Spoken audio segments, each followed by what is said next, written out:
Hello, penny pinchers, friends, and viewers. Today, well, we're going to focus on rescuing your wallet as always. We're going to talk about some victims who were part of the Zelle scam, and we're going to talk about what you can do. Now, they followed what sounded like instructions from their own bank and lost thousands. The victims say that the bank said, "Oh, you authorized it." The bank said it's your fault. But is that fair or legal? Stay with me because by the end of this video, you'll know exactly what to do in the first 24 hours after you realize you've been scammed and when the bank can't push responsibility on you. So, we're going to get into what you need to know and what you can do. So, what is Zelle? Even though Zelle is widely known, a lot of people still do not know what it is. So it is a money transfer service that is bank owned. It is a financial technology company operated by Early Warning Services LLC, which is owned by major US banks. What Zelle is not is a wallet like PayPal, Cash App, or Venmo. A lot of people do mistake it for that, but it is simply not that. It's not a credit service. It's not designed for it's not designed for international payments. It's not a buyer protected payment system either. And it's also is not intended for purchases from strangers. So Zelle is one of those services that is within your bank. Okay, so think about you going to your bank looking for services where you could send money. Well, Zelle is an option that is within your bank if your bank participates their online platform. Now, last year in April 2025, due to scams, the Zelle app was shut down. So it works online. One, a customer enrolls in Zelle through their bank's app. The customer then links their bank account and registers their details. And then the customer sends or receives money directly from the sender's bank account to the recipient's bank account and vice versa. And of course, expected transfers take typically a couple of minutes. Now, Zelle is attractive to a lot of people, and the reason why is because of the direct bank to bank transfers. There is no need to share bank account information.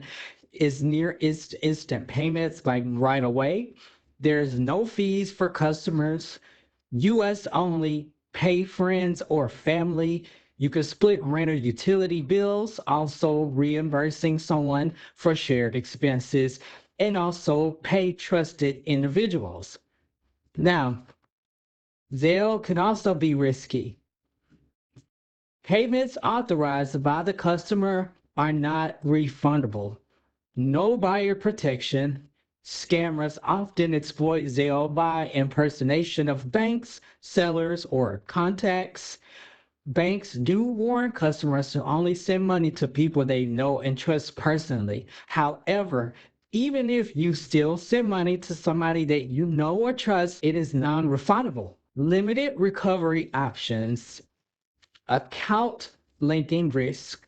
Now, this is how the Zelle scam works. You get an alert. It could be a call as well, showing fake or spoof, or it could be a text about alleged suspicious Zelle activity. That scammer then poses as your bank, wanting you to send money to a safe account to stop fraud. So your Zelle money goes to your scammer's account that's instantly gone, and then now they can't be reached. Banks, they will never ever ask you to send money to fix fraud or stop theft. So this is exactly how it will look. You get that incoming call, is your bank's number, says scam likely, it's spoofed. Then there's your Zelle account, and then there's that alert. I want to talk about a few people that experience the situation in different ways. So this is the Bank of America Zelle scam. We have Katie Singer. She was at work when she got a text that instantly set off alarm bells, and the message claimed to be from Bank of America. And they asked if she had just approved a $3,500 Zelle transfer, but she hadn't. So she replied to it and she said no. So just minutes later, her phone rang. Her caller ID looked like it was coming from Bank of America. And then the man on the line told her that someone was trying to move money out of her account and said he could help stop it. And then he asked her a few questions and made it sound urgent, but reassuring that the problem could be fixed right away. He then walked her step by step through the Zelle app, telling her she needed to reverse the transfer by sending the money back to herself. He sent verification codes and he stayed on the line the entire time, which made everything feel official. Then suddenly the call dropped. And at that point, when Katie tried to call back, there was no answer. Then, when she realized the money was gone, the scam left her terrified, not just about the money she lost, but what else the scammer might have access to. She said the stress was overwhelming and that she spent days emotionally shaken by that experience. She immediately filed a claim with her bank, but it was denied. And she was told Zelle is considered a third party service, meaning the bank can't help recover the money. The explanation only made things worse, since Zelle is built directly into the bank's app and looks like a bank product to most customers. From Katie's standpoint, her money should have been protected. But instead, she was left feeling abandoned by the very system she trusted to keep her finances safe. Well, imagine it, you guys. The next one here is about the Wells Fargo rental scam via Zelle. We have Ralph Hunt. Now, he was trying to relocate from California to Utah and he began searching for housing online. He found what looked like a legitimate apartment listing on Craigslist, a basement unit with paperwork that appeared completely real. The person posing as the landlord sent the applications, lease documents, and all the usual details that you'd expect when renting a place. Trusting the process, Ralph actually sent money through Zelle soon after the so-called landlord vanished. No response, no apartment, no money.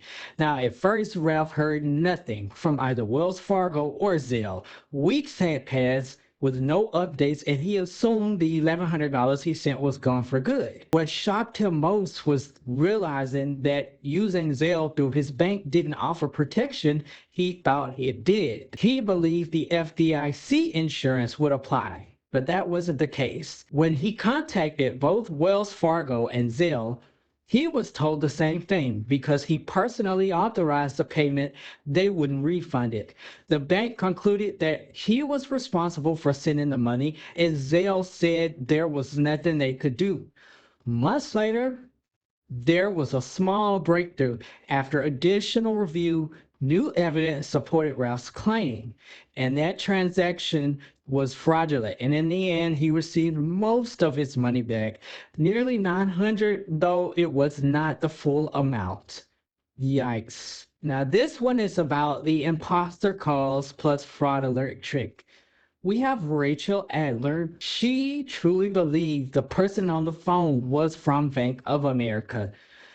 Looking back, she said that that's what made the experience unsettling.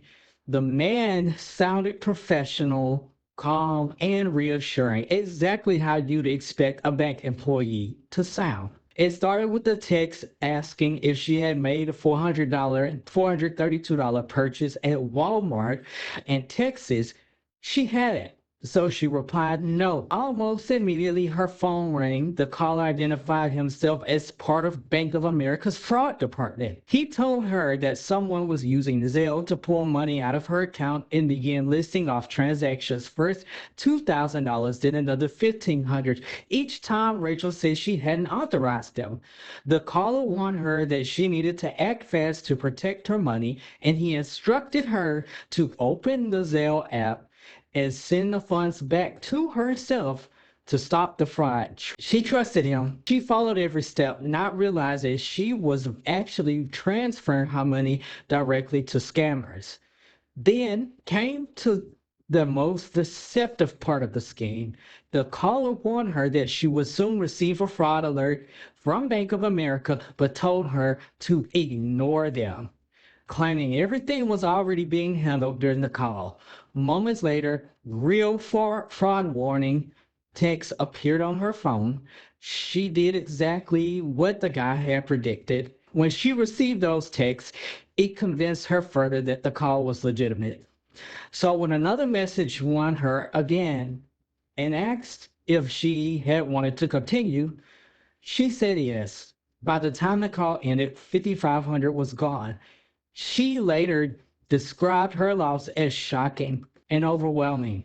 And what's worse is that the experience completely destroyed her trust in bank alerts. After seeing how scammers used a real security warning against her, she no longer feels confident trusting messages from her bank at all. Later in this video, I'm going to show you two specific cases where people were able to get full refunds from situations like this and what they did differently. So you'll want to see, you'll want to stick around to see that so you know what steps that are most effective. So this is why reversals and refunds are rare. You have the user agreements. There's the Zelle terms, there's the bank's terms that often say authorized payments are protected. If you authorize a transfer, even under duress or fraudulent false pretense, many banks treat that as you giving consent.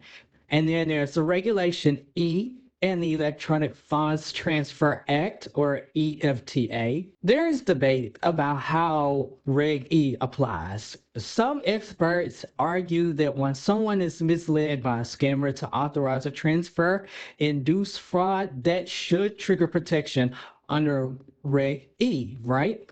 But banks often point out the law isn't explicit in some situations, especially when the victim authorized the transaction even though it was under false instructions. Design vulnerabilities in Zelle's systems. EWS, they do allow tokens or email phones as identifiers, limiting verification of recipients beyond first name. So basically, their verification process could be a little flawed to some people. Also, unregistered verification transfers. Someone can claim an email or phone number that's not yet tied to a Zelle account, still being enabled. Banks' resilience on you authorized it is the defense for them.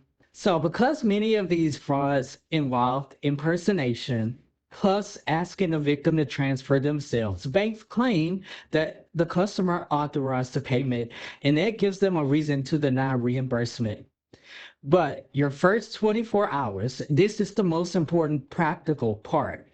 If someone watches this all the way through, they'll know exactly what steps to take to maximize chance of getting back funds, minimizing loss, and protecting themselves legally. You want to realize the scam first and do not panic. If anything is strange, unexpected call from bank, text about suspicious activity, you're told to reverse transactions, etc. Document everything immediately. Save all your records, call logs, text, emails, take screenshots if you have to. Write down names used, even if the names are fake, the numbers, the times. Note exactly what the caller told you down Contact the bank immediately. Immediately call the official bank number. Explain to them what happened, report unauthorized or induced fraud, ask, will you reverse this transfer? Ask about the bank's policy on a Regulation E or similar.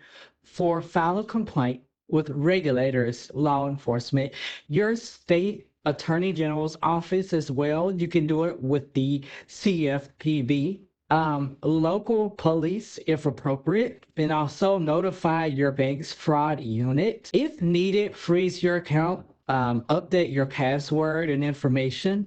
If the scam involved any type of login credentials or account assets while hooking up personal emails or phone numbers. And also you can ask the bank to put in fraud alerts for you as well, and then escalate and push for refund if possible. If your bank denies it, then get the denial in writing. Use the documentation you gather. Public pressure does help. So media stories have gotten some banks to reverse denials, which we'll talk about later.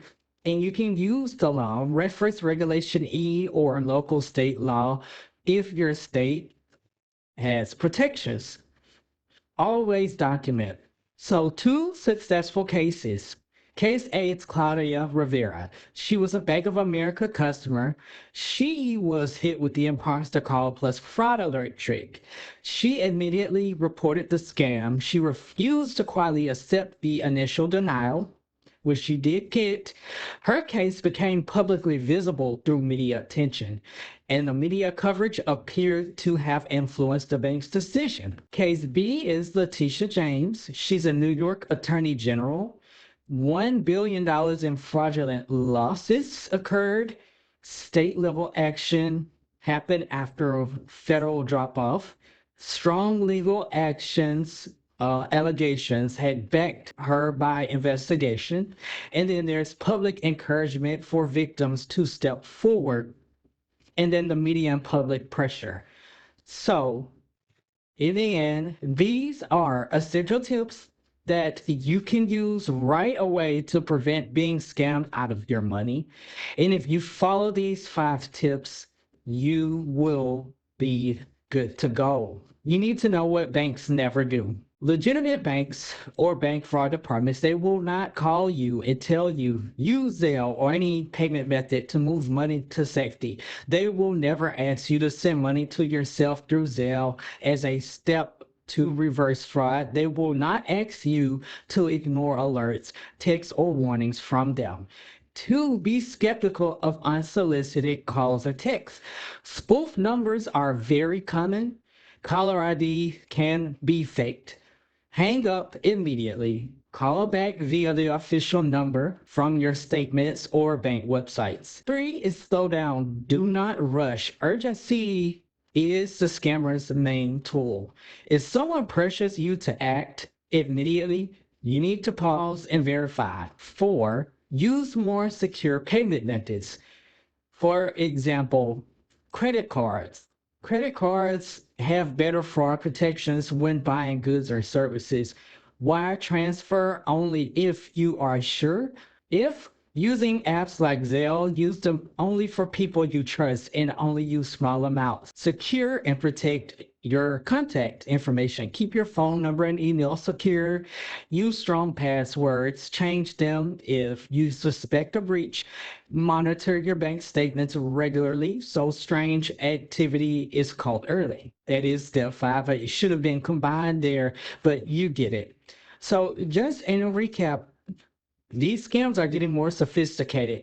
The bank may try to say you authorize it even when you were tricked under false instructions, but that doesn't always mean you have no rights. If you ever get scammed, the first 24 hours are crucial. Document everything, contact your bank, contact regulators. If you want help digging into resources for your state, which laws apply there, what rights you have, then there are links out there. There are things online that you can search to find. Also, if you've been a victim and got your money back or are fighting for it, share your story in the comments because it can certainly help others. That is it for the recap and for our video today. Make sure you stay safe and aware and don't let scammers make you move money.